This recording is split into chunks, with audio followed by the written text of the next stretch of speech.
प्रभु तुम्हारे लिए महान काम करेगा। बोले हाथ मिला के, प्रभु आपके लिए महान काम करने जा रहा है। आज के वचन से परमेश्वर आपको आपके जीवन में महान काम करने जा रहा है। आप वचन सुनेंगे और आपको पता चल जाएगा। हालेलुया। लिखा है याकूब की किताब 4, याकूब की पत्री 4 उसका 3 वचन को पढ़ेंगे। और ये वचन ऐसा है परमेश्वर के लोगों, आज आपको खुद महसूस होता है हम प्रार्थना करते हैं और प्रभु हमारी प्रार्थनाओं को नहीं सुनता।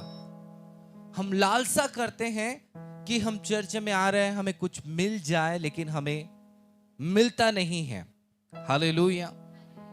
मतलब ये है कि आप अपने जीवन में कुछ कार्यों को देखना चाहते हैं, कुछ छुटकारे को देखना चाहते हैं, चंगाइयों को देखना चाहते हैं, आपके परिवार में सुधार देखना चाहते हैं, आप अपने पति के जीवन में सुधार को देखना चाहते हैं, लेकिन आपको मिलता नहीं है। जी हाँ, उसका कारण है आपकी प्रार्थना प्रभु उत्तर नहीं दे रहा है। उसका कारण यहाँ पे स्पष्ट लिखा हुआ है, 3 को पढ़ दे। तुम मांगते हो और पाते नहीं, इसलिए कि बुरी इच्छा से मांगते हो, ताकि अपने भोग विलास में उड़ा दो। प्रभु का वचन कहता है परमेश्वर के लोगों, तुम मांगते हो और तुम्हें मिलता नहीं है। मैंने बहुत लोगों की जीवन को देखा है कि वो प्रार्थना करते हैं, प्रभु से मांगते हैं और प्रभु उन्हें नहीं देता है। जरा सोचिए, अगर आज आप प्रभु से मांग रहे हैं, जी हाँ, और प्रभु आपको दे रहा है, प्रभु आपके जीवन में काम कर रहा है, तो ये बात पूरे चर्च को पता चल जाएगी, इसकी प्रार्थनाओं में प्रभु कार्य करता है। हालेलुया। प्रभु भेदभाव नहीं करता। परमेश्वर के लोगों, हमारे जीवन की कमी है जिसके कारण परमेश्वर हमारी प्रार्थनाओं को नहीं सुनता है। प्रभु चाहता है कि आपकी प्रार्थनाओं से दूसरों की जिंदगी बदल जाए। प्रभु चाहता है आपकी प्रार्थना से एक बीमार व्यक्ति चंगा हो जाए, आपकी प्रार्थना से लोगों के परिवार में आशीष आ जाए, आपकी प्रार्थनाओं से लोगों के जीवन में उद्धार आ जाए। ये प्रभु की इच्छा है और वो आपके लिए करना चाहता है। लेकिन कुछ ऐसी बातें हैं जिसके कारण हम मांगते हैं और प्रभु हमें नहीं देता है। हम प्रभु से पुकारते हैं और वो जवाब नहीं देता है, उत्तर नहीं देता है परमेश्वर के लोगों। लेकिन आज जब वचन को सुनेंगे और अपने जीवन में धारण करेंगे, मैं यकीन करता हूं आप खुदा से मांगेंगे, खुदा आपके लिए कार्य करेगा। यहां पे लिखा है, तुम मांगते और पाते नहीं, इसलिए कि तुम बुरी इच्छा से मांगते हो और भोग और विलास में उड़ा देना चाहते हो। ज्यादातर परमेश्वर के लोगों, हमारी जो प्रार्थना है वो स्वार्थ से भरी होती है, स्वार्थ से भरी होती है। अगर आज हम यहाँ पे चुनाव कराएं तो चुनाव में सबसे ज्यादा ये प्रार्थना निकलेगी, स्वार्थ वाली प्रार्थना निकलेगी। ओ प्रभु, मुझे मेरे परिवार को आशीष दे, मेरे घर को आशीष दे, प्रभु मेरा घर बना दे, प्रभु मुझे कार की जरूरत है, प्रभु मुझे फ्रिज की जरूरत है, मेरे परिवार की नौकरी की जरूरत है, मेरे बेटे को नौकरी की जरूरत है, मेरी खेती बाड़ी में आशीष दे, मुझे बहुत ज्यादा इस साल फसल दे। ये कैसी प्रार्थना है? स्वार्थ वाली प्रार्थना है। ये कैसी प्रार्थना है? केवल आपके लिए है प्रार्थना। और जब आप ऐसी प्रार्थना करेंगे, प्रभु आपको नहीं देगा। समझ रहे मेरी बात? ये सब आप अपने भोग और विलास के लिए आप प्रार्थना कर रहे हैं। आप अपने भोग विलास के लिए प्रार्थना कर रहे हैं। इसलिए लिखा है, तुम्हें इसलिए नहीं मिलता कि तुम भोग और विलास में क्या कर दो? उड़ा दो, उड़ा दो। परमेश्वर के लोगों, जिस दिन आप अपने स्वार्थ वाली प्रार्थना को छोड़ दोगे, मैं यकीन करता हूं खुदा आपकी प्रार्थनाओं को सुनना चालू कर देगा। आप अपने परिवार की चिंता मत करें मेरे परमेश्वर के लोगों। आपका हर एक बच्चा प्रभु के नजरों में है, उसे ध्यान है। वचन क्या कहता है? तुम क्या खाएंगे, क्या पिएंगे और क्या पहनेंगे, तुम चिंता मत करो। मत्ती में लिखा है 6 अध्याय को जब आप पढ़ेंगे, अभी मत पढ़िए, यह वचन सबको परिचित है, क्या खाओगे, क्या पियोगे, क्या पहनोगे, अपने जीवन के लिए तुम चिंता मत करो। आकाश के पक्षियों को देखो, ना वो बोते हैं, ना काटते हैं, ना खत्तों में बटोरते हैं, फिर भी स्वर्गीय पिता उन्हें खिलाता है। स्वर्गीय पिता उन्हें क्या करता है? खिलाता है। और तुम्हारी जो कीमत है उन पक्षियों से बढ़कर है। मतलब प्रभु आपके जीवन में आशीष देने के लिए तैयार है। और उसके नीचे जब आप पढ़ते हैं परमेश्वर के लोगों, तो वहां पे लिखा है, इसलिए तुम पहले उसके धर्म और राज की खोज करो। हालेलुया। हम पहले क्या खोज करते हैं? हमारी स्वार्थ। और मुझे ये दे दे प्रभु, मुझे वो दे दे प्रभु, मुझे ये दे दे प्रभु, मुझे चंगाई दे दे प्रभु। हाँ, हम लोग अपने स्वार्थ के लिए प्रार्थना करते रहते हैं। जी हाँ, लेकिन प्रभु का वचन कहता है, इसलिए पहले तुम्हारी प्राथमिकता क्या होनी चाहिए? तुम्हारा मांगना पहले क्या होना चाहिए? परमेश्वर का धर्म और राज। लिखा है परमेश्वर के धर्म और राज की खोज करो, तो ये जो वस्तुएं हैं जो तुम्हें दिख रही हैं, वो तुम्हें मिल जाएंगी। Hallelujah, hallelujah. यूहन्ना में 5:15 में 14 में इस प्रकार लिखा है, हमें हियाव होता है, हम जो मांगते हैं वो सुनता है, क्योंकि हम उसकी इच्छा से मांगते हैं। उसकी इच्छा को मांगना है। हमारी प्रार्थनाओं में ज्यादातर प्रार्थना जो है हमारी इच्छा को, हम अपनी इच्छा को मांगते हैं। हमारी इच्छा क्या है? हमारा बच्चा अच्छा रहे, हमारी खेती बाड़ी में बहुत अच्छा फल हो जाए, हमें पैसे मिल जाए, हमें जॉब मिल जाए, हमें ये बहुत सारी बातें हैं जो आप जानते हैं। जी हम, ये हमारी इच्छा है। और प्रभु की इच्छा ये है, नाश होने वाले लोग बचाए जाए। प्रभु की इच्छा ये है, भूखे लोगों को हम तृप्त करें। जी हाँ, प्रभु की इच्छा ये है कि हम सुसमाचार प्रचार करें। प्रभु की इच्छा क्या है? हम एक दूसरे की मदद करें। प्रभु की इच्छा क्या है? एक दूसरे की सहायता करें। प्रभु की इच्छा क्या है? प्रभु की सेवा बढ़े, प्रभु का कार्य बढ़े। ये प्रभु की इच्छा है। और इन इच्छाओं को हमें मांगना है, इन इच्छाओं को मांगना है। हमारी इच्छाओं को छोड़ दे परमेश्वर के लोगों। अगर हम प्रभु की इच्छा को मांगेंगे तो प्रभु उन इच्छाओं को, जो आपने अपनी इच्छाओं को नहीं मांगा है, उसको भी प्रभु पूरा करेगा। हालेलुया। मैं आज कहना चाहता हूं, आप मुझे आशीषित होते हुए आपने देखा है, यहाँ के बहुत सारे लोगों ने देखा है, लेकिन मैं आपको बताऊं, ये जो चीज है, जो वस्तु है, मैंने कभी भी प्रार्थना में नहीं मांगा। मैंने कभी धन को मैंने नहीं मांगा। कभी भी मैं अपने जीवन में, अपने परिवार में बढ़ोतरी को नहीं मांगा। और अगर मैंने मांगा भी है तो एक ही बात के लिए मांगा है कि प्रभु ये तुझ में बढ़े और तेरी इच्छा में बढ़े। हालेलुया। जी हाँ, लेकिन परमेश्वर ने मुझे वो चीजें दी जो चीजों को मैंने मांगा ही नहीं था। जी हाँ, आज आपकी जीवन से प्रार्थना जो होनी चाहिए, स्वार्थ वाली प्रार्थना दूर कीजिए परमेश्वर के लोगों। हम देखते हैं परमेश्वर के लोगों, सुलेमान के बारे में। सुलेमान ने क्या किया? सुलेमान की प्रार्थना कैसी थी? अपने लिए नहीं थी।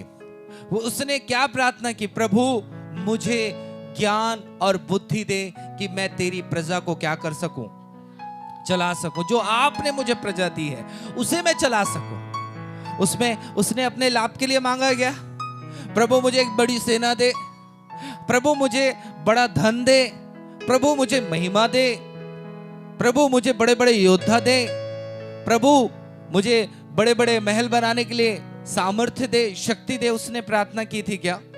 अगर ये प्रार्थना करता तो उसके अंदर स्वार्थ था, स्वार्थ था। लेकिन उसने ये की प्रार्थना की, प्रभु जो आपने प्रजा दी है उस प्रजा के लिए मुझे ज्ञान और बुद्धि दे, ताकि मैं उस प्रजा को अच्छे से चला सकूं। और प्रभु ने उसकी प्रार्थना को सुना और प्रभु ने कहा, तूने धन नहीं मांगा है, तूने महिमा भी नहीं मांगा है, तूने दीर्घायु भी नहीं मांगा है, और ना शत्रुओं से विश्राम मांगा है। तूने ये नहीं मांगा, फिर भी मैं तुझे ये देता हूं। ताली बजाए इस बात के लिए। फिर भी मैं तुझे ये देता हूं।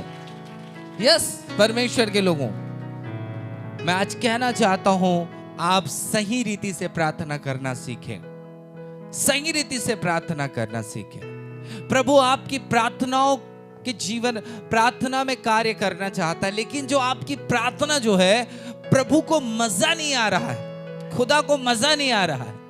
जी हाँ, हम ज्यादातर अपने भोग और विलास के लिए मांगते हैं। परमेश्वर के लोगों, अपने भोग और विलास के लिए मांगते हैं। जी हाँ, जब आप प्रभु के कार्य के लिए मांगेंगे, जब प्रभु की सेवा के लिए कुछ मांगेंगे, प्रभु आपको अवश्य ही देगा, अवश्य ही देगा। मेरी एक पुरानी गवाही है परमेश्वर के लोगों, और मैं इस गवाही को मैंने कई बार इस जगह से प्रचार किया है, क्योंकि वो गवाहियां बहुत सारे वचन से मिलती है। हमारा हृदय तड़पते रहता है कि हम किसकी सेवा करें, किसकी मदद करें। हालेलुया। हमारे बीच में कमलू भैया है। एक दिन प्रभु के आत्मा ने मुझे बताया कि हमारे पास ऐसा एक शख्स है जिसकी स्थिति बहुत खराब है, बहुत खराब है। होल नाइट प्रार्थना के दिन प्रभु ने बात मुझ पर प्रकट की। उसकी स्थिति बहुत खराब है। नाम लेके प्रभु ने नहीं बताया, लेकिन मैंने बस उठा और कहा यहाँ पे एक ऐसा बंदा है जिसकी स्थिति बहुत दयनीय है। फिर उसके बाद कमलू भैया उठते हैं और गवाही बताए, मेरी स्थिति इतनी खराब है अभी कि मैं मार्केट बस 10 रुपए लेकर जाता हूं, वहां पे 10 रुपए लेकर जाता हूं। हालेलुया, 10 रुपए लेकर जाता हूं। बताइए 10 रुपए में क्या राशन आएगा, जरा सोचिए। अब पता नहीं वो क्या खाते थे, क्या पीते थे, पता नहीं, लेकिन प्रभु के उन हर बच्चों को प्रभु को ध्यान है। हालेलुया, जो प्रभु ने मुझ पर प्रकट किए। और वो बैठ गए गवाही देने के बाद। मैंने कहा प्रभु आपके लिए कार्य करेगा। फिर प्रभु ने मेरे अंदर एक बात को पैदा किया कि उसे 5,000 रुपए दे, 5,000 रुपए दे। मेरे अंदर एक प्रभाव आया प्रभु की आवाज का। मैंने कहा प्रभु मेरे पास 5,000 रुपए नहीं है, वास्तविक में नहीं था मेरे पास 5,000 रुपए। और मैंने कहा प्रभु अगर आप मुझे देते हैं तो मैं निश्चय ही उस जन को मैं दूंगा, उस जन को मैं दूंगा।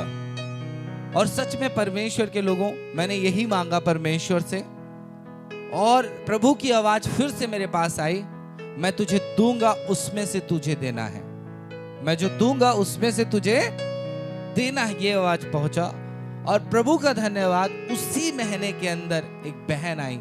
आप यकीन करेंगे, एक ऐसी विधवा बहन जिसकी स्थिति ठीक नहीं थी, लेकिन प्रभु ने उसके मन में यह बात पैदा किया और उस बहन ने मुझे परमेश्वर के लोगों हाथ में पैसे पकड़ाई। और मेरी सेवा में सबसे वो महंगा पैसा था, करीब वो पैसे 36,000 रुपए पैसा था। हालेलुया, कितना था वो पैसा? 36,000 रुपए पैसा था। और जैसे बहन देख निकल के गई, हाँ, प्रभु का फिर से आवाज आया मेरे अंदर कि ये पैसा उसे दे दे जिसके बारे में तूने कहा था, जितना बोला था उतना दे दे। प्रभु का धन्यवाद। मैंने 5,000 रुपए देने के लिए मैंने अपने दिल को खोला था, लेकिन प्रभु ने मुझे 31,000 रुपए दिए। हालेलुया, ताली बजाएं। 31,000 रुपए। कारण क्या है परमेश्वर के लोगों? मैंने जो प्रभु की सेवा के लिए मैंने मांगा था, है ना, उस भाई के लिए मदद करने के लिए मांगा था, और प्रभु ने मुझे और भी धन दिए। ये निश्चय ही है, जब आप प्रभु की सेवा के लिए, प्रभु के कार्य के लिए, आप दूसरों की मदद के लिए आप आगे आते हैं, तो प्रभु आपको सींचता है, आपके परिवार, आपके घर, आपके घराने को सींचता है। हालेलुया। इसलिए हम देखते हैं लूका में, अगर हम पढ़ते हैं, यूहन्ना ने कहा जिसके पास 2 कुर्ता है, 1 कुर्ता क्या कर दे? दे दे। जिसके पास भोजन नहीं है उसे क्या कर दे? भोजन दे दे। हम यशायाह में देखते हैं, जब एक व्यक्ति ऐसा कार्य करता है, एक व्यक्ति के लिए कार्य करता है, तो प्रभु का प्रकाश शीघ्र रूप से उस व्यक्ति पर आता है जो व्यक्ति दूसरों की मदद करता है। हालेलुया। हाँ परमेश्वर के लोगों, आज हम दूसरों की सेवा करते हैं। प्रभु का वचन कहता है, हम जब भूखों की सेवा कर रहे हैं, तो प्रभु ने कहा तुम मेरी सेवा कर रहे हो। तुम भूखों को खाना खिला रहे हो, तुम मुझे खिला रहे हो। तुम प्यासे को पानी पिला रहे हो, तुम मुझे पिला रहे हो। तुम बीमारों की मदद कर रहे हो, तो तुम मेरी मदद कर रहे हो। हालेलुया। तुम जेल में जाकर बंदियों से मिल रहे हो, तो तुम मुझसे मिल रहे हो। अर्थात हम जब लोगों की सेवा करते हैं, तो उस लोगों की सेवा में प्रभु की सेवा हम करते हैं। प्रभु आपकी प्रार्थनाओं को सुनना चाहता है। क्या आप ऐसी प्रार्थना करना चाहते हैं? जी हां। प्रभु आपको महिमा से भी भरेगा, आपको दीर्घायु से भी भरेगा, एक अच्छा सेहत देगा, एक अच्छी शक्ति देगा। लेकिन आपकी प्रार्थना जो है प्रभु की इच्छा से होनी चाहिए, प्रभु की मर्जी के अनुसार होनी चाहिए। जी हां, प्रभु की मर्जी को अपने जीवन में मांगे। हालेलुया। भोग विलास, अपने लिए भोग विलास के लिए ना मांगे। जब मेरे पास कुछ भी नहीं था, फिर भी मैंने प्रार्थनाएं नहीं की, प्रभु मुझे ये दे दे, वो दे दे, ये जरूरत है, वो जरूरत है। मैंने एक ही विश्वास किया, मैं आगे बढ़ते रहूंगा तो ये सब चीजें मुझे मिल जाएंगी। और आज मैं अपने जीवन को देखता हूं कमी को, और आज मैं देखता हूं भरपूरी को। आप उस भरपूरी में प्रवेश कर सकते हैं। जी हाँ, प्रभु की सेवा के लिए मांगे। हम देखते हैं हग्गै की किताब में देखते हैं, तो वहां पे परमेश्वर के लोगों, तुम खाते हो, तुम पेट नहीं भरता है ना। तुम जो भी कार्य करते हो सफल नहीं होता है। क्यों नहीं होता है? क्योंकि जो तुमने मेरी सेवा नहीं की। अंतिम में जब इस बात को प्रभु के लोगों ने सुना, और सुनने के बाद प्रभु की सेवा के कार्य के लिए आगे आए, फिर प्रभु ने कहा, देखो तुमने मेरी सेवा की है, मेरा काम किया है, भवन की नींव डाली है, और आज के दिन से मैं तुझे आशीष देता रहूंगा। जी हाँ, प्रभु की आशीषें, जब हम प्रभु की सेवा के लिए आगे बढ़ते हैं, कार्य के लिए आगे बढ़ते हैं, तो प्रभु हमारे कार्यों को करता है, हमारे कामों को करता है। इसलिए अपने जीवन में एक प्रार्थना चेंज करें। बिल्कुल आप अपने लिए प्रार्थना ना करें, अपने फैमिली के लिए ना करें। प्राथमिकता बनाए परमेश्वर के धर्म राज्य, प्राथमिकता बनाए परमेश्वर की इच्छा, प्रभु की मर्जी को प्राथमिकता बनाए। यीशु ने भी यही प्रार्थना हमें सिखाई है, जैसे तेरी इच्छा स्वर्ग में पूरी होती है, वैसे ही धरती पर भी पूरी हो। पहली प्रार्थना में हम देखते हैं परमेश्वर के लोगों, प्रभु की इच्छा को मांगने के लिए यीशु ने प्रार्थनाएं सिखाई हैं। आपको प्रभु की मर्जी को मांगना है। जी हाँ, फिर देखिएगा आपके प्रार्थनाओं में प्रभु बड़े बड़े काम करेगा, बड़े बड़े काम करेगा। कभी भी कोई पता चलता है फलाना बीमार है, आप निकल जाएंगे उनके लिए प्रार्थना करने के लिए। पता चलता है कोई परेशान है, तो आप उसकी मदद करने के लिए आप निकल जाइए। जी हाँ, ऐसा करेंगे प्रभु आपके जीवन से प्रसन्न होगा। और जब हम शुरू में पढ़ते हैं तो और दूसरा कारण यहाँ पे, तुम में लड़ाई और झगड़े कहां से आ गए? क्या तुम सुख विलासों से नहीं जो तुम्हारे अंगों में लड़ते फिरते हैं? तुम लालसा रखते हो और तुम्हें मिलता नहीं है। लालसा रखते हो, हमें ये मिल जाए प्रभु में, हमारी प्रार्थना ये हो जाए, हमारा काम ये हो जाए, है ना। हम लालसा रखते हैं और तुम्हें मिलता नहीं है, इसलिए तुम हत्या करते हो, तुम डाह करते हो और कुछ भी प्राप्त नहीं कर पाते, और तुम झगड़ते और लड़ते हो, तुम इसलिए नहीं मिलता कि तुम मांगते नहीं। हालेलुया। अगर हम इससे बराबर पढ़ें परमेश्वर के लोगों, तो हमारी प्रार्थना, हमारे जीवन ऐसे जीवनों के कारण हमारा प्रभु हमारी प्रार्थना नहीं सुनता। जैसे कि झगड़े लड़ाइयां। आज घरों में प्रभु में आने के बाद भी झगड़े और लड़ाइयां खत्म नहीं हुए। घर में झगड़े लड़ाइयां चल रही हैं, पति पत्नियों के बीच में, बच्चों और माताओं के बीच में, परिवार के बीच में झगड़ा लड़ाई। आपको बताऊं, परमेश्वर को बिल्कुल पसंद नहीं है झगड़ा लड़ाई। और झगड़ा लड़ाई, मैं आपको कहूं तो घमंड से ही पैदा होता है। झगड़ा लड़ाई कैसे पैदा होता है? घमंड से ही पैदा होता है। क्यों घमंड से पैदा होता है? क्योंकि एक व्यक्ति बोलता है मैं अच्छा हूं और तू खराब है ना। कभी भी झगड़ा लड़ाई का निचोड़ अगर देखेंगे तो उसमें घमंड पाया जाता है। आपको बिल्कुल झगड़े लड़ाई नहीं करना है। हाँ, घर में ऐसी ऐसी बातें हो जाती हैं जिसके लिए आपको सहना है, जिसके लिए आपको क्या करना है, एक दूसरे की सह जाना है, परंतु लड़ाई नहीं करना। हाँ, तूने ऐसा क्यों नहीं की, हाँ मेरे लिए खाना नहीं बनाए, चल मार खा, हाँ। है ना?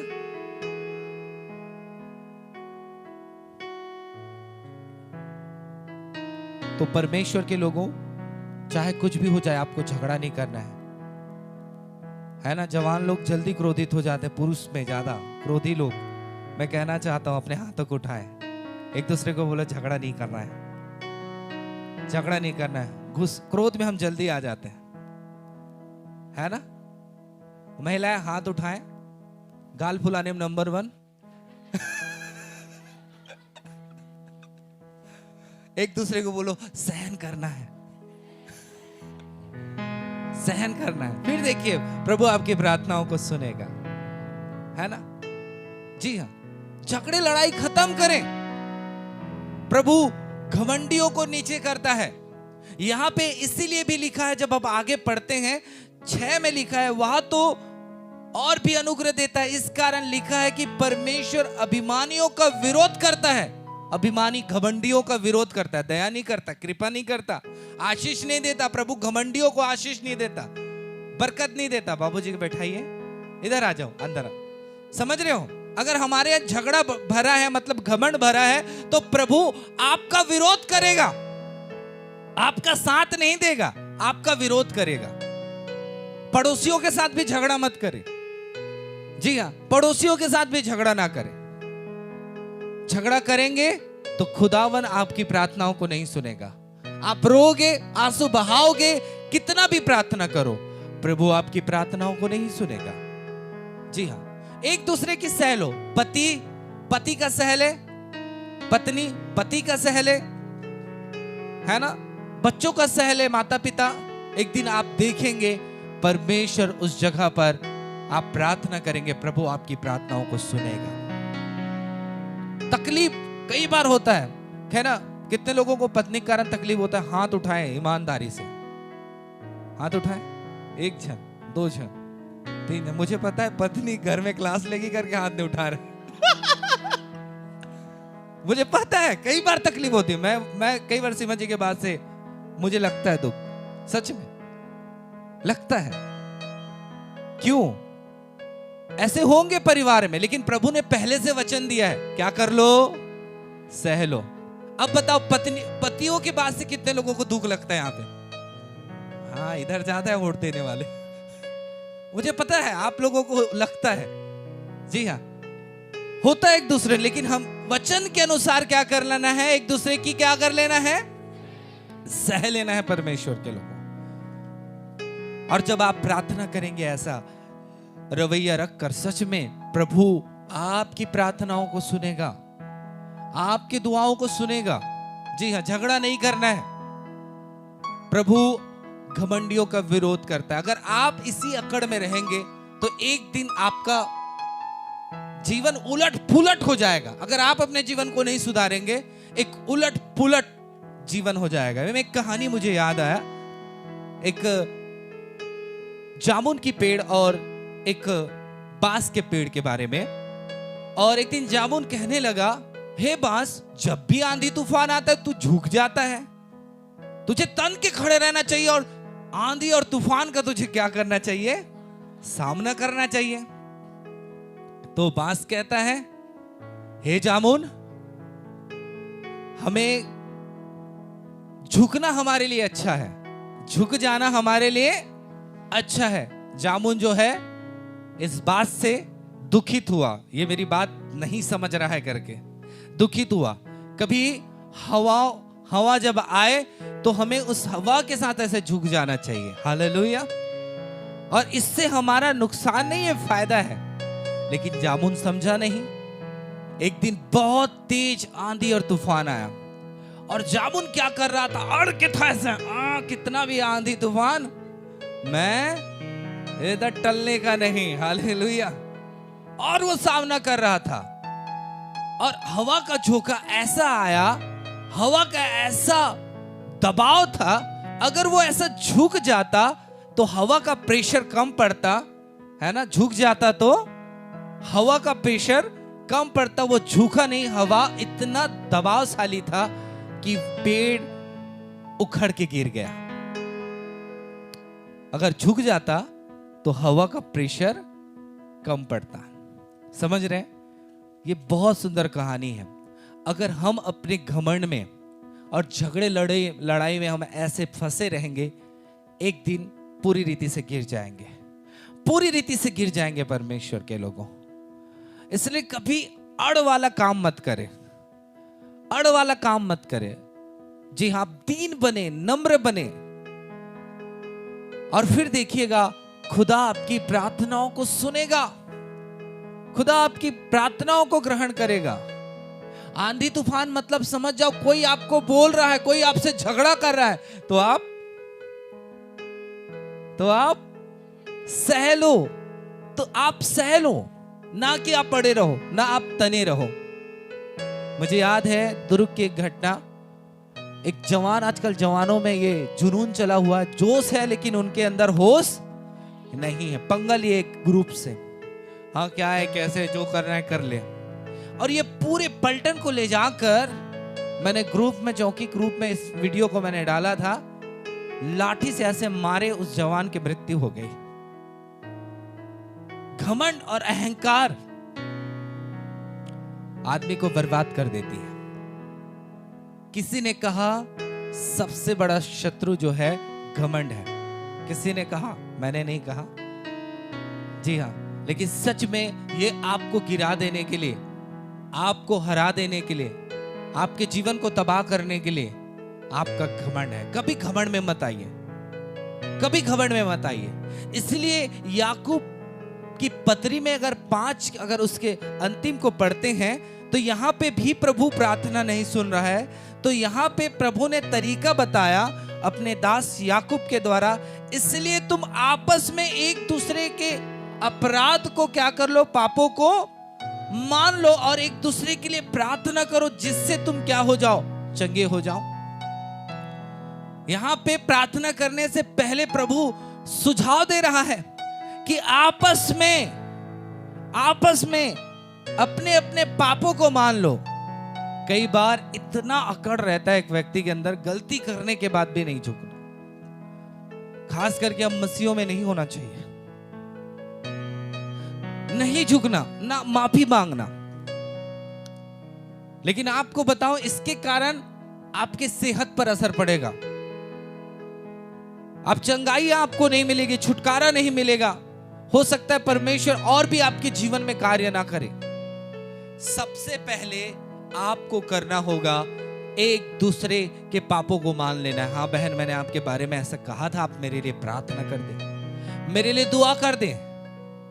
आप बाहर कितना भी प्रार्थना करवाओगे, आपकी समस्या दूर नहीं होगी। मैं सही बता रहा हूं। बड़े बड़े जनों से आप प्रार्थना करवा लो, आपकी प्रार्थना नहीं सुनी जाएगी, आपके जीवन में छुटकारा नहीं आएगा। पहले जिसके खिलाफ में बातचीत किए उससे जाके आपको क्षमा मांगना है और उनसे प्रार्थना करवाना है। और यही बात हम आयुब में देखते हैं। आयुब के मित्र लोग आयुब से सही रीति से बात नहीं किए, जैसा बात करना चाहिए वैसा बात नहीं किए। प्रभु ने बातें की उसके मित्र से, देखो मैं तुम्हारे मूर्खता के समान तुम्हारे साथ बर्ताव करूंगा। कारण क्या है कि तुमने मेरे दास आयुब के साथ ठीक रीति से बातें नहीं की। तुम जाओ और क्या करो, आयुब से प्रार्थना करवाओ, मैं उसी की प्रार्थना को ग्रहण करूंगा। नहीं तो मैं तुम्हारे मूर्खता के समान तुम्हारे साथ बर्ताव करूंगा, ऐसा लिखा हुआ है। कई बार प्रभु के दासों के साथ भी संभल कर बात कीजिए, है ना। बाइबल में हम देखते हैं बहुत सारे प्रभु के दासों के विरोध में लोग उठे और उनका जीवन कैसा हुआ आप सब जानते हैं। प्रभु के दासों को हल्के में नहीं लेना है, क्योंकि प्रभु के दासों को स्वयं प्रभु ने खड़ा किया है। प्रभु ने उन्हें तैयार करके खड़ा किया है। तो प्रभु के दासों खिलाफ में बिल्कुल ना बात करें। मुझे पता है आप बहुत नेक हैं, समझदार है कलीसिया, लेकिन शैतान आपको उकसाएगा अपने अगुवे के खिलाफ में बात कर, अपने पास्टर के खिलाफ में बात कर। लेकिन आप सब समझदार लोग हैं, कभी भी प्रभु के दास के बारे में, चाहे मैं हूं चाहे यहाँ के कोई भी परमेश्वर के सेवक और सेविका है, प्लीज आप ऐसी बातें मत करें। अगर आप चाहते हैं कि खुदा आपकी प्रार्थनाओं को सुने, आप चाहते हैं कि खुदा की आशीष आप पर रहे, आप चाहते हैं कि आप मसीह में बढ़ते जाएं, तो प्लीज आप अपने मुखों को प्रभु के दास के खिलाफ में बातें करने के लिए रोकें। आप आयुब में पढ़िएगा, प्रभु इनसे बहुत क्रोधित है, बहुत क्रोधित है, बहुत क्रोधित है। और ये जाकर क्या किए परमेश्वर के लोगों, आयुब के पास गए और प्रार्थना करवाए। प्रभु ने उन्हें माफ कर दिया। और साथ ही साथ आयुब बहुत समस्या में था, पूरा शरीर घावों से भरा हुआ था, धन था वो चला गया था, सब कुछ बर्बाद हो गया था। लेकिन जब आयुब ने इस कंडीशन में, जब मेरे खिलाफ में इतने बात किए, है ना, मेरे खिलाफ में इतने ये बातें की, आयुब जानता है। आयुब ने कहा, ए चल जा यहां से, मैं प्रार्थना नहीं करूंगा। बहुत तो बोला था, अब भुगत। आयुब ने ऐसा बोला क्या? नहीं। आयुब भी कई बार डांटा था कि तुम जो बात कर रहे हो वो सही नहीं है, लेकिन इन्होंने माना नहीं था परमेश्वर के लोगों। वो बात ही कर रहे हैं, बात ही कर रहे हैं। और ऐसा हुआ, प्रभु ने उन्हें डांटा। और जब आयुब ने प्रार्थना की तो प्रभु ने उसकी प्रार्थना को सुन के, मित्रों के जीवन में जो दंड आना था वो तो नहीं आया, लेकिन आपको बताऊं, आयुब के जीवन में प्रभु ने आशीष दी। जो खोया था उससे ज्यादा डबल प्रभु ने उसे दिया, लिखा है वहां पे। ताली बजाएंगे इस बात के लिए। आयुब ने नहीं मांगा था, प्रभु मुझे 2 गुना दे, 100 गुना दे। उसने नहीं मांगा था, नहीं मांगा था, इन सारे विषयों के लिए प्रार्थनाएं नहीं की थी, लेकिन फिर भी प्रभु ने उसे वो आशीष दी, 2 गुना आशीष दी, बढ़कर आशीष दी। क्योंकि उसने वो मांगा था, जो वो चीज किया था जो प्रभु चाहता है कि हम करें। हम एक दूसरे के लिए क्या करें? प्रार्थना करें। आप एक दूसरे के लिए प्रार्थना करेंगे, मैं यकीन करता हूं आपके घरों में प्रभु की आशीष उतर आएंगे। जी हां, आपके बच्चों पे आशीष उतर आएंगी, और जो है उससे आप दुगुना में प्रवेश कर जाएंगे। जी हां, आप एक दूसरे के विषय में चिंता करें, स्वार्थ जीवन ना जिए। मैं बढ़िया हूं, मेरा परिवार अच्छा है, कोई बात नहीं। किसी के यहां कोई कुछ हो गया, हमें पहुंचना है, उनकी सेवा करना है, उनकी सहायता करना है, उनको ढाढ़स देना है, उनको हिम्मत देना है। अभी एक बच्ची राजनांदगांव में प्रभु में सो गई। मीटिंग खत्म करके हम यहां से जवान लोग गए। जवान जाने के बाद उसके पिता ने कहा, आप लोग आए, मुझे बहुत अच्छा लगा। फिर एक दिन उनके अंदर और रह नहीं गया, फोन लगाए, पास्टर जी मैं आपका दिल से धन्यवाद करता हूं कि मेरे आप दुख के समय, पीड़ा के समय आप हमें इतनी दूर से आप हमारे पास में आए। हालेलुया। जी हाँ, वो बार बार धन्यवाद कर रहे थे। और जितने लोग, विशाल दादा आपको भी, और जितने लोग गए थे सबको उन्होंने कहा, मैं सबका धन्यवाद करता हूं कि आप दुख की घड़ी में आप मेरे पास आए। बाइबल में लिखा है, बुद्धिमान का जो मन होता है वो, उनका मन दुख के घरों में लगा रहता है, ना कि आनंद करने वालों के घरों में। क्या आप अपने जीवन को बदलना चाहेंगे? आज क्यों आपकी प्रार्थना नहीं सुनी जा रही है? क्यों आपका घराने पर आशीष नहीं है? क्या आपके जीवन में स्वार्थपन तो नहीं? क्या आपके अंदर झगड़े और लड़ाई तो नहीं?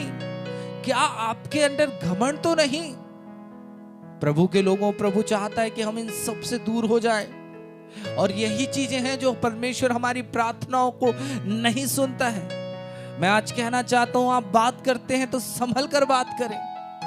मैंने आपको इस जगह से कई बार कहा है, जब आप बात करते हैं तो 10 बार विचार करें, मेरी बातें मेरे बहनों को, मेरे पति को, मेरे घर के लोगों को कैसे लगेगा।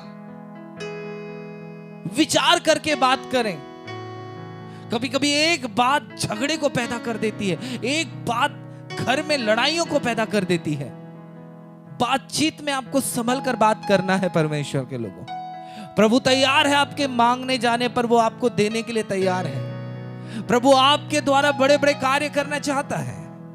प्रभु आपके लिए बड़े बड़े द्वारों को खोलना चाहता है। प्रभु कहता है मेरे बच्चों, यही तो कारण है जिसके कारण मैं तुम्हारी प्रार्थनाओं का जवाब नहीं दे रहा हूं। यही कारण है कि तुम्हारे जीवन में कई प्रकार की गड़बड़ियां हैं जिसके कारण मैं प्रार्थनाओं को नहीं सुन रहा हूं।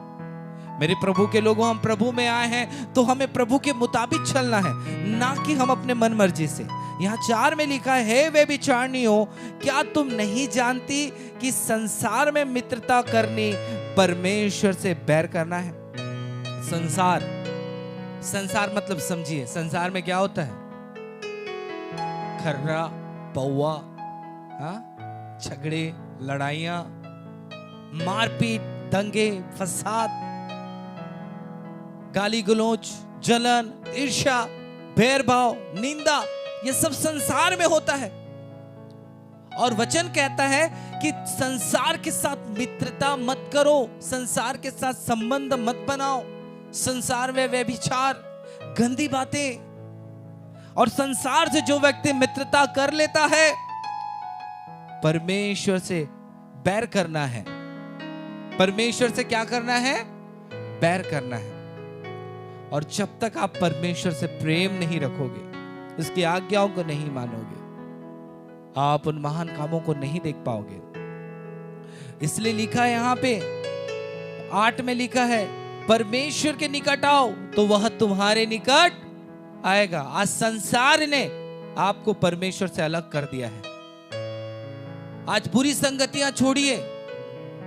आज आपकी संगति कैसे लोगों के साथ है?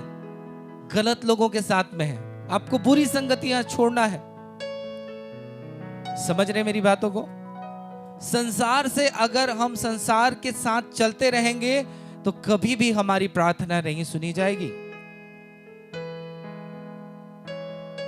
संसार की चीजों के लिए हम बहुत आगे निकल जाते हैं। अभी देखिएगा, कई बार यहां मीटिंग होते रहता है, वो संसार की चीजों में चले जाए रहते हैं। कहां गए थे जी? अरे मैं राजनांदगांव गया था कपड़े वपड़े लेने के लिए। ये भोग विलास वाले लोगों को प्रभु पसंद नहीं करता। हालेलुया। हाजी उस दिन मीटिंग में नहीं थे, कहां गए थे? अरे मैं अपने मित्र के यहां चले गया था। मैं आपको बोलूं, प्राथमिकता आपको प्रभु को देना है। अगर आप चाहते हैं कि आप प्रार्थना करें और प्रभु आसमान के झरोकों को खोले, तो आपको प्राथमिकता प्रभु को देना होगा। प्राथमिकता प्रभु के वचन को देना होगा। और सब यहाँ के लोग, मैं बता रहा हूं, सबकी प्रार्थना से तहलका मच जाता है। यहाँ पे मैं बता रहा हूं, कितने प्रार्थना योद्धा यहाँ पे खड़े होते हैं। समझ रहे हो? प्रार्थना योद्धा की सेना होती है यहाँ पे। लेकिन कारण क्या है? कुछ नहीं हो रहा है, इसलिए वहीं बैठे हो। जिस दिन काम होगा आपके जीवन में, मैं आपको यहां लेकर आऊंगा, फलाने के लिए प्रार्थना कर। हालेलुया। मैं क्यों आपको प्रार्थना के लिए नहीं बुलाता? कारण क्या है? आपकी प्रार्थना मरी हुई है। उस प्रार्थना में प्रभाव नहीं है। धर्मी जन की प्रार्थना के प्रभाव से बहुत कुछ हो सकता है। यहां प्रार्थना से कुछ रिजल्ट नहीं आ रहा है। कारण क्या है? परमेश्वर के प्यारों, हमारे जीवन की कमियां भोग विलास के लिए ना मांगे, प्रभु के कार्य के लिए मांगे। सुलेमान की प्रार्थना की ओर ध्यान दे। सुलेमान ने कैसी प्रार्थनाएं की और परमेश्वर ने कैसे, जो नहीं मांगा वो भी परमेश्वर ने दिया। आप मत मांगिए इन चीजों को, इन वस्तुओं को ना मांगे। ये वस्तुएं जब आप परमेश्वर को प्राथमिकता देंगे, प्रभु के धर्म राज को प्राथमिकता देंगे, ये सब चीज बिना बुलाए, बिना मांगे आपके पीछे पड़ जाएगा। हालेलुया। ताली बजाए परमेश्वर की महिमा के लिए।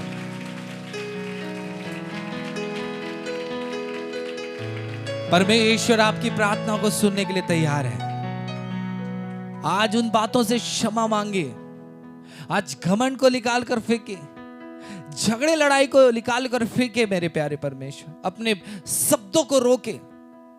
कई बार हम झगड़े की बात आए तो वो बहुत बड़ा विषय है। मैं कई लोगों को देखा हूं, पत्नियां उचकाते रहती है पति को, और घी में क्या करने वाली बात होगी, आग, हाँ, आग में घी जो भी है उल्टा पुल्टा हो गया, और लगाते रहते हैं। कई बार पतियां भी पत्नियों को उचकाते रहते हैं ना, एकदम ऐसा, बंद करो नहीं तो पता नहीं क्या हो जाएगा उनके जीवन में। सुन लो, शांत रह जाओ, प्यार भरी बात हो। कभी झगड़ा हो जाए ना, पत्नियां जाके पति के हाथ को पकड़ ले, ऐसा, क्या हो गया जी, इतना क्यों नाराज हो, पूरा झगड़े का बुखार ना खत्म।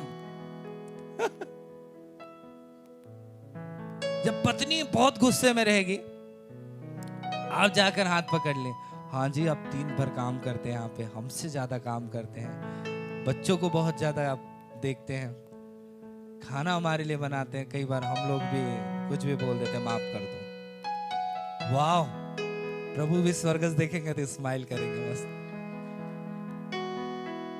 वाह वाह मेरे बच्चे, मेरी बात मानी, अब देख मैं तुझे कैसे देता हूं आशीष। हाँ हाँ परमेश्वर के लोगों, होता है। आज हम अपने आप को प्रभु के वचन से बदलें। सच में मेरा प्रभु तैयार है आपकी जिंदगी को बदलने के लिए, तैयार है वो आपको बहुतायत के जीवन देने के लिए। वो स्वर्ग से उतर आया है आपके जीवन में नए जीवन को देने के लिए। आज आप निराश है, हताश है, लेकिन जब आप ऐसा काम करोगे, आप प्रभु के महाकर्मों को, महाकामों को देखकर आप आनंद मनाएंगे। बोलिए यीशु मसीह की। आइए हम अपने स्थान पे खड़े हो जाएं और हम अपने जीवन को बेहतर करें। कि खेती को सींचोगे तो तुम्हारी खेती क्या की जाएगी, सींची जाएगी। आप दूसरों की मदद करोगे, प्रभु आपकी मदद करेगा, प्रभु आपको सींचेगा। आप स्वार्थ में ना रहे, स्वार्थ जीवन में ना रहे, दूसरों के प्रति आपके अंदर प्रेम उमड़े, दूसरों के प्रति आदर उमड़े, दूसरों के प्रति आपका ध्यान जाए। अरे मेरी बहन के आज कैसे उनकी स्थिति, चलो मैं जाकर एक बार देख कर आ जाऊं। एक दूसरे की मदद करें, एक दूसरे की सहायता करें। यही चाहता है परमेश्वर आपकी प्रार्थनाओं को सुनने के लिए, यही चाहता है आपकी प्रार्थनाओं को सुनने के लिए। मैं सचमुच कहता हूं, आप कई प्रकार से आप जूझ रहे होंगे, लड़ाई लड़ रहे होंगे, लालसा कर रहे होंगे, लेकिन नहीं मिल रहा। लेकिन जब आप ये काम करेंगे, प्रभु आपको देगा, प्रभु आपको देगा, प्रभु आपको देगा, प्रभु आपको देगा। हम अपने कदमों को पीछे न हटाए सेवा के मामले में। हम एक दूसरे की सेवा के लिए आगे आए, प्रभु के भवन के लिए हम आगे आए, प्रभु के सेवकों के लिए आगे आए, प्रभु के सेविका के लिए हम आगे आए, प्रभु के कार्यों के लिए हम आगे आए।